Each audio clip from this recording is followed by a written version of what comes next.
Hello बच्चों, मैं हूं रत्नेश कुमार। जीवीएफ स्कूल के डिजिटल लर्निंग प्लेटफॉर्म पर आपका स्वागत है। आज जो हमारा क्लास 7th का लाइव क्लास रहेगा वो प्रीमियर के रूप में रहेगा और जो सब्जेक्ट रहेगा हमारा इंग्लिश का। पिछले कुछ टाइम से हम लोग मैथमेटिक्स करते आ रहे थे, तो आज किसी काम की वजह से हमें प्रीमियर लगाना पड़ा आपके लिए। तो जो चैप्टर हमारा यहाँ पे है ये है एक स्क्वायरल यानी कि गिलहरी, ठीक है, और एक किंग के बारे में। तो यहाँ पे 3 क्वेश्चंस राजा पूछता है और देखते हैं कि उसका जवाब मिल पाता है या नहीं। इससे पहले ऊपर अगर इस चैप्टर में हम जाएंगे तो कुछ एक्टिविटीज़ दी गई हैं जिनके बारे में जो हमारा एप्लीकेशन पे क्लास आपका रिकॉर्डेड वीडियो रहेगा उस पे वो सारी चीज़ें बहुत ही डिटेल में समझाई जाएंगी कि एक्टिविटी क्या है इस चैप्टर में और किस तरीके से उनको सॉल्व करना है, ठीक है। तो यहाँ पे जैसे एक एक्टिविटी, एक जस्ट एक दिखाने के लिए मैं आपको यहाँ पे बता रहा हूँ कि द स्क्वायरल से रिलेटेड। तो यहाँ पे क्या कहा जा रहा है, ड्राइंग अ स्क्वायरल और finding the picture of A squirrel. या तो आप ड्रॉ कर लीजिए या स्क्वायरल की पिक्चर आप फाइंड मतलब पिक्चर्स हमें दुकान पे, स्टेशनरी की दुकान पे मिल जाती है, तो उसे भी हम कट आउट कर सकते हैं। And describing it variously will commit learners interest to the poem they are reading.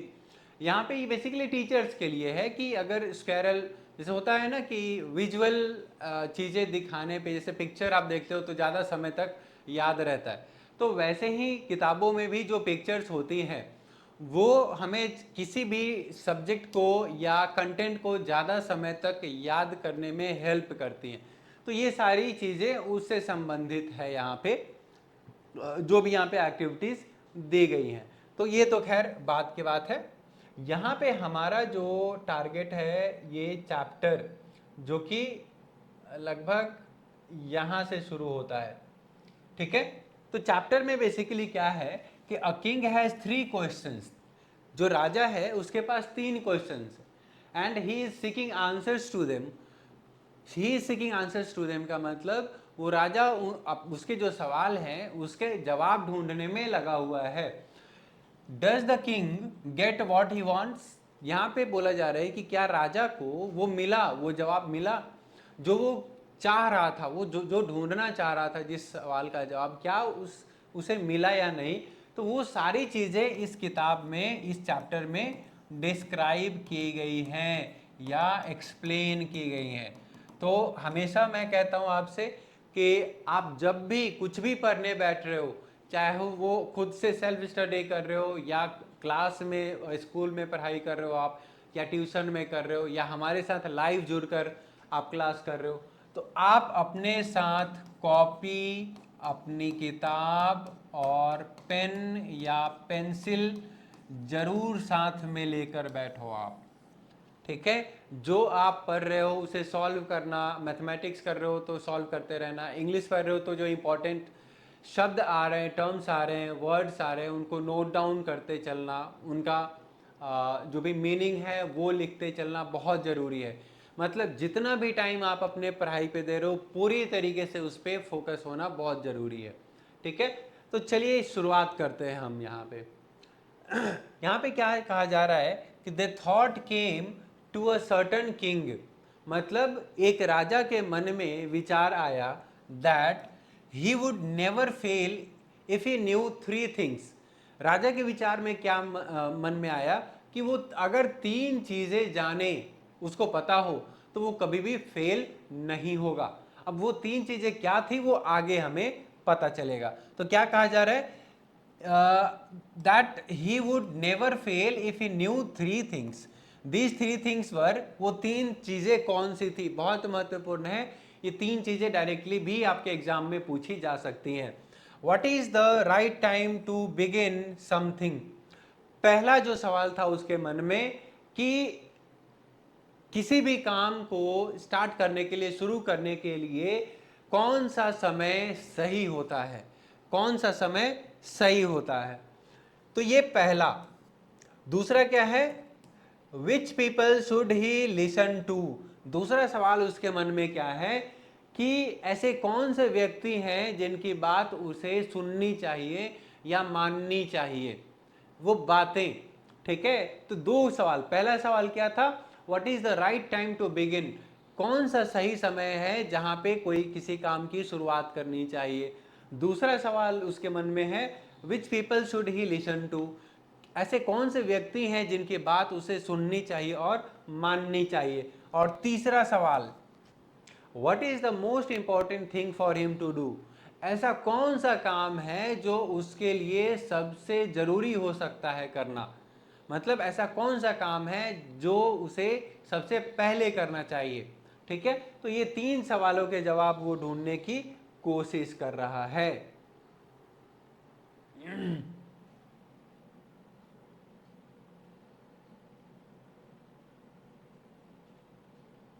चलिए, तो यहां पे the king therefore sent messengers, messengers का मतलब क्या होता है, समाचार वाहक, है ना, संदेश वाहक भी आप कह सकते हैं।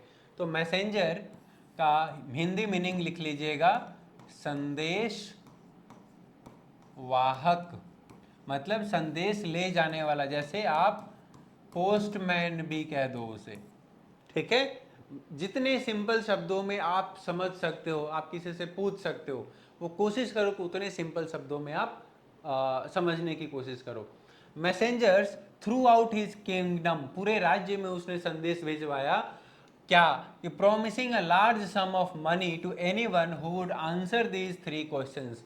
उसने अपने पूरे राज्य में ये संदेश भिजवाया कि जो भी व्यक्ति इन तीन सवालों के जवाब देगा उनको बहुत सारा धन दिया जाएगा। ठीक है, मतलब एक तरीके से गिफ्ट दिया जाएगा, एक प्राइज मनी दिया जाएगा वहां पर। Many wise men came to the king, बहुत सारे जो इंटेलेक्चुअल्स थे, जो बुद्धिमान लोग थे, वो राजा के पास आने शुरू हो गए ये समाचार, ये संदेश सुनने के बाद। But they all answered his questions differently, उन सब ने क्या किया, राजा के जो सवाल थे उसको अलग अलग तरीके से जवाब देना उन्होंने शुरू किया। In reply to the first question some said the king must prepare a time table and then follow it strictly. कुछ लोगों ने तो ये तक कहा राजा से कि राजा को एक टाइम टेबल बना लेना चाहिए, है ना, ताकि उसके हिसाब से वो काम कर सके और उस टाइम टेबल को स्ट्रिक्टली फॉलो करे। टाइम टेबल हम लोग भी बनाते हैं, है ना, तो टाइम टेबल हम कितना फॉलो कर पाते हैं। एक होता है कि मतलब कोई भी चीज़ हार्ड एंड फास्ट आपने सोच लिया कि 9 बजे जाना है, जैसे स्कूल जाना है तो स्कूल उसी टाइम पे हम जाते हैं। तो हमें कोशिश करनी चाहिए, 100% कुछ भी नहीं हो पाता है, लेकिन हमें कोशिश करनी चाहिए कि जो भी हम टाइम टेबल बनाते हैं उसके हिसाब से हम काम कर सकें। बट ज़्यादातर लोग ये काम नहीं कर पाते हैं, बहुत सारी खामियां या प्रॉब्लम्स, कोई भी कारण हो सकता है जिसके कारण नहीं हो पाता है। तो पहला तो एक सजेशन यहाँ पे राजा को ये मिलता है टाइम टेबल बनाने के लिए। Only in this way they said could he do everything at its proper time. उनका कुछ लोगों का यही मानना था कि जब तक वो टाइम टेबल नहीं बनाएंगे, जब तक किसी भी काम के लिए समय सेट नहीं करेंगे, तब तक जो भी काम है वो प्रॉपर टाइम पे कंप्लीट नहीं कर सकते। किसी और ने कहा, other said that it was impossible to decide in advance the right time for doing something.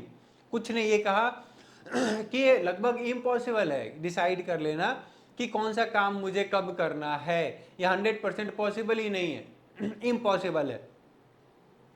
क्योंकि बहुत सारे ऐसे काम आ जाते हैं हमारे पास जो इमरजेंसी वाले होते हैं, तो ये तो पॉसिबल ही नहीं कि हमेशा हम 100% वहाँ पे फॉलो कर पाएँ या काम कर सके। जो भी हमने पहले से प्री डिसाइड कर लिया कि ये काम इसी वक्त करना है, तो ये ज़रूरी नहीं कि हम कर ले। ठीक है, तो उसके बाद the king should notice all that was going on. जो राजा था वो सब कुछ ये सारी चीज़ें नोटिस कर रहा था या करने की कोशिश कर रहा था। अवॉइड फुलिश प्लेजर्स, राजा क्या कर रहा था, जो भी मतलब गलत तरीके से उसे उसको लुभाने की कोशिश की जा रही थी, इन सब को राजा नज़रअंदाज कर रहा था। उसे अपने सवाल के जवाब चाहिए थे।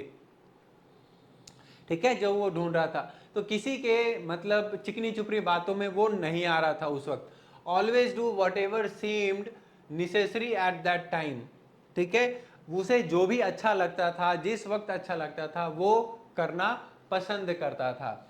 Yet other said that the king needed a council of wise man, कुछ ने कहा कि राजा के पास एक मंत्रियों का समूह होना चाहिए, एक ग्रुप होना चाहिए जो बुद्धिमान हो, जो सही सलाह दे सके उसे।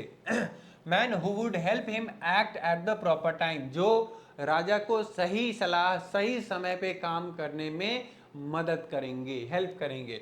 This was because one man would find it impossible to decide correctly, एक व्यक्ति के लिए ये सारी चीज़ों को आइडेंटिफाई करना बहुत ही मुश्किल टास्क हो सकता है। तो ये इम्पॉसिबल है कि एक व्यक्ति काम कर सके। तो इसके लिए कुछ ने ये सलाह दिया कि उनके पास एक काउंसिल ऑफ मिनिस्टर्स होने चाहिए, एक मंत्रियों का समूह होना चाहिए जो सारा कार्यभार संभाले। Decide correctly without help from others the right time for every action. तो जब समूह होगा तो समूह नहीं होगा तो ये इम्पॉसिबल हो जाएगा कि सही समय पे हर काम किया जा सके। तो इसीलिए वहाँ पे जरूरी क्या है कि एक मंत्रियों का समूह हो जो मिलकर काम करे, एक दूसरे की हेल्प करे। But then other said that there were some things which could be urgent, मतलब कुछ ने कहा कि ऐसा भी तो हो सकता है कि जो काम हमने अभी डिसाइड किया हुआ है इस पर्टिकुलर समय पे करने के लिए, हो सकता है इमरजेंसी में कुछ और काम आ जाए, कुछ अर्जेंट काम आ जाए। तो जरूरी है कि उस पहले वाले काम को छोड़कर जो अर्जेंट है उसके ऊपर ध्यान दिया जाए। तो कुछ का दलील ये भी था, these things could not wait for the decision of the council, वो जो समय चीज़ें हैं वो काउंसिल के डिसीजन पे डिपेंड नहीं कर सकते। अगर अर्जेंट है तो उसी वक्त उसे करना पड़ेगा। तो उसके लिए क्या, फिर इसमें तो यही हो सकता है ना कि जो प्री डिसाइडेड काम है उसको उस वक्त के लिए रोकना पड़ेगा। तो जो आपने डिसीजन लिया था या डिसीजन आप लेने वाले हो कि ये काम हम करेंगे, वो तो उस वक्त रह गया, तो सही टाइम पे उस काम को हम नहीं कर पाएंगे इस कारण से। In order to decide the right time, मतलब किसी भी कार्य के लिए, किसी भी काम के लिए सही समय डिसाइड करने के लिए something it is necessary to look into the future, हमें भविष्य में देखने की जरूरत है, ठीक है। And only magicians could do that, और ये काम कौन कर सकता है, भविष्य कौन कर सकता है, जो भविष्यवाणी देते हैं वो लोग, या फिर जो मैजिशियन है वही कर सकता है। ये तो पॉसिबल ही नहीं है कि हम फ्यूचर में जाकर सारी चीज़ें डिसाइड कर लें कि ये काम इसी वक्त होने वाला है या ये काम होने ही वाला है, ठीक है। तो ये बहुत ही इम्पॉसिबल काम है। The king therefore would have to go to the magicians, इस केस में राजा को किसके पास जाना चाहिए अपने आंसर के लिए, तो अपने काम के लिए तो मैजिशियन के पास जाना चाहिए। In their answers to the second question, अब दूसरा क्वेश्चन का आंसर यहाँ पे दिया जा रहा है। पहले क्वेश्चन का ये सारा डिस्कशन था आपका, राजा का जो दूसरा क्वेश्चन था उसके आंसर में क्या कहा जा रहा है। In their answers to the second question some said that the people most necessary to the king were his counsellors, मतलब राजा के लिए सबसे जरूरी वहां पे क्या थे, सबसे महत्वपूर्ण व्यक्ति कौन हो सकते हैं, उसके काउंसलर्स। क्योंकि अभी तक सलाह क्या आया है कि the king should have a council of ministers, मतलब एक मंत्रियों का समूह होना चाहिए, बुद्धिमान लोगों का समूह होना चाहिए जो उसे सही सलाह और सही समय पे कार्य करने में मदद कर सके। तो अब वही पहला जो क्वेश्चन का आंसर है उसी से उन्होंने क्या किया, रिलेट कर दिया कि अगर कोई व्यक्ति राजा को सही समय पे काम करने की सलाह दे रहा है ना, ले रहे तो कि तो सबसे महत्वपूर्ण क्या होगा, कौन लोग होंगे, वही काउंसिल ऑफ मिनिस्टर्स होंगे, ठीक है।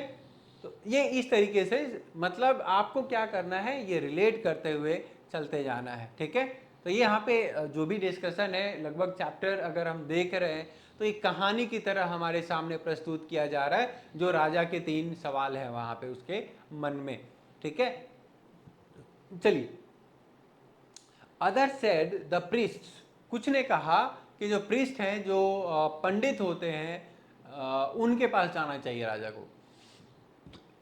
अ फ्यू अदर्स, कुछ ने कहा चूज डॉक्टर्स के पास जाना चाहिए, and yet others said that his soldiers were the most necessary. कुछ ने कहा कि डॉक्टर सबसे महत्वपूर्ण व्यक्ति हैं राजा के लिए, कुछ ने कहा कि सैनिक जो सोल्जर्स हैं वो सबसे ज़्यादा महत्वपूर्ण है, कुछ ने कहा कि राजा को पंडित के पास जाना चाहिए जो प्रीस्ट होते हैं।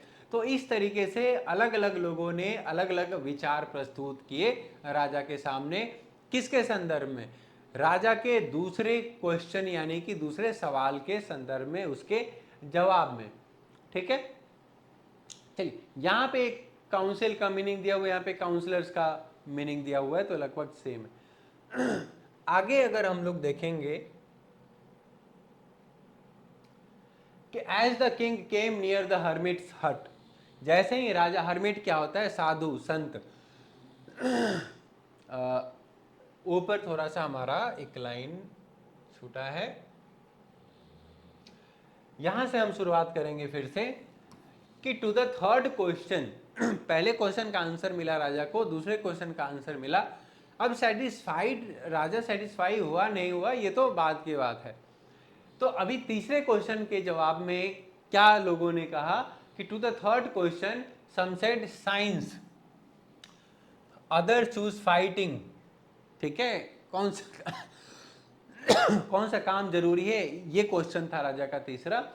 तो कुछ ने कहा साइंस यानी कि विज्ञान, कुछ ने कहा fighting, yet others religious worship, है ना, धार्मिक जो कर्म कांड होते हैं वो, उसको सबसे महत्वपूर्ण बताया कुछ ने। As the answers to his questions were so different, मतलब लगभग जितने भी लोग थे वहाँ पे अलग अलग विचार लेकर आए, अलग अलग उसके आंसर्स मिले राजा के सवालों के।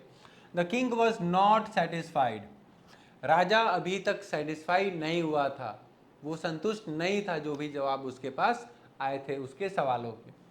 एंड गेव नो रिवॉर्ड, तो राजा ने अगर वो मतलब सेटिस्फाई नहीं हुआ तो वो कोई प्राइज भी नहीं देगा, कोई रिवॉर्ड भी नहीं देगा, तो ये सारी चीज़ें।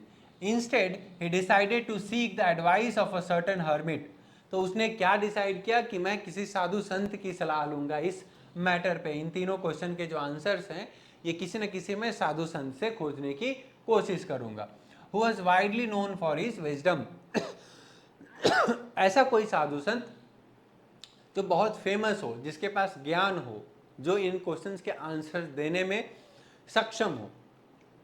The hermit lived in a would which he never left, जो एक संत था जो वुड्स, हालांकि यहाँ पे वुड की जगह वुड्स लिखना चाहिए था, वुड का मतलब होता है लकड़ी और वुड्स का मतलब होता है जंगल। ठीक है, तो यहाँ पे जो वुड है और एक है वुड्स, इसका मतलब होता है लकड़ी और इसका मतलब होता है जंगल। ठीक है, अलग अलग। तो जो साधु था वो जंगल में रह रहा था, कभी उसे छोड़कर नहीं गया था। He saw no one but simple people, उसने किसको देखा था, सिंपल लोगों को। एंड सो जो साधारण लोग थे उनको बस देखा था। King put on ordinary cloth, राजा क्योंकि अगर वो नॉर्मली जाता अपने वेशभूषा में तो वो उसने बहुत सारे गहने जवाहरात जो भी ड्रेस थे वो पहन रखे थे, लेकिन साधु ने तो वैसे किसी को देखा ही नहीं था। तो राजा ने डिसाइड किया कि नहीं, मैं साधारण वेशभूषा में ही जाऊंगा साधु के पास। Before he reached the hermit's hut the king left his horse with his bodyguard and went on alone. साधु के पास पहुंचने से पहले राजा के पास जो घोड़ा था उसे वहीं पे छोड़ दिया बाहर, और बिना बॉडीगार्ड के ही वो साधु के पास जाने लगा। As the king came near the hermit's hut, he saw the hermit digging the ground in front of his, मतलब राजा जब पहुंचा वहां पे तो राजा ने क्या देखा कि जो साधु था वो जमीन खोद रहा था अपने हट के सामने, अपने झोपड़ी के सामने। ही greeted the king and continued digging, उसने राजा को एक मतलब ग्रीट किया, मतलब प्रणामापाती जो होता है वो चीज है ना। The hermit was old and weak, जो साधु था वो लगभग बूढ़ा हो चुका था और बहुत कमजोर दिख रहा था। And as he worked he breathe heavily, जैसे वो काम कर रहा था खुदाई का तो वो काफ़ी ज़ोर ज़ोर से सांस ले रहा था। ठीक है, तो हर सेंटेंस को सेंटेंस वाइज, हर वर्ड वाइज आप मीनिंग ढूंढने की कोशिश कीजिए, खुद ब खुद चैप्टर आपको समझ आने लग जाएगा। जब तक हम किसी भी चीज़ को पढ़ने में इंटरेस्ट नहीं जगाएंगे तब तक वहाँ पे इंटरेस्ट हमें आएगा नहीं। ठीक है, तो आपको सारी चीज़ें खुद ही करनी है ना। टीचर्स, आपके मेंटर्स, आपके घर वाले आपको मोटिवेट कर सकते हैं, आपकी हेल्प कर सकते हैं। ठीक है, तो पढ़ाई तो आपको खुद ही करनी है, इंटरेस्ट खुद ही लेकर आना है, और हर सब्जेक्ट आपके लिए इंपॉर्टेंट है, तो इस बात का ध्यान रखिए। कहानी बहुत ही इंटरेस्टिंग है और सिंपल भी है समझने में। The king went up to the hermit, राजा किसके पास गया? साधु के पास, और कहा, I have come to you wise hermit to ask you the answer of 3 questions. राजा ने कहा कि मैं आपके पास आया हूं अपने 3 सवालों के जवाब ढूंढने के लिए। How can I learn to do the right thing at the right time? राजा ने अपने सवाल को यहाँ पे दोहराया। राजा ने कहा, पहला सवाल है मेरा कि मैं सही काम सही समय पे कैसे कर सकता हूं। दूसरा, who are the people I need the most? ऐसे कौन से व्यक्ति हैं जिनकी जरूरत मुझे सबसे ज्यादा है और उनका मुझे ध्यान रखना चाहिए। And what affairs are the most important? ऐसे कौन, तीसरा सवाल क्या है, कैसे कौन से काम है जो मेरे लिए सबसे ज्यादा महत्वपूर्ण है। ठीक है, तो ये तीनों सवाल राजा ने साधु के सामने रखे।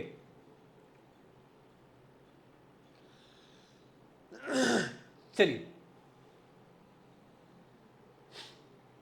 तो ये 3 सवाल इस पैराग्राफ में, तीनों सवाल आपको ध्यान में रखने। The hermit listen to the king, जो साधु था उसने राजा की बातों को सुना, बट डिड नॉट स्पीक, कुछ उसने बोला नहीं। ही वेंट ऑन डिगिंग, उसने खुदाई जारी रखी। You are tired said the king, राजा ने कहा कि आप थक चुके हैं अभी। ठीक है, let me take the spade and work in your place. ठीक है, राजा ने कहा कि मैं आपका स्थान लेता हूं और आपकी जगह मैं काम करता हूं, अब आप थक चुके हैं, थोड़ा सा आराम कर लीजिए।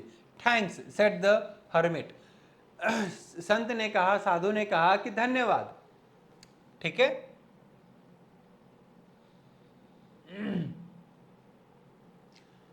तो यहां पे क्या कहा जा रहा है, then sat down on the ground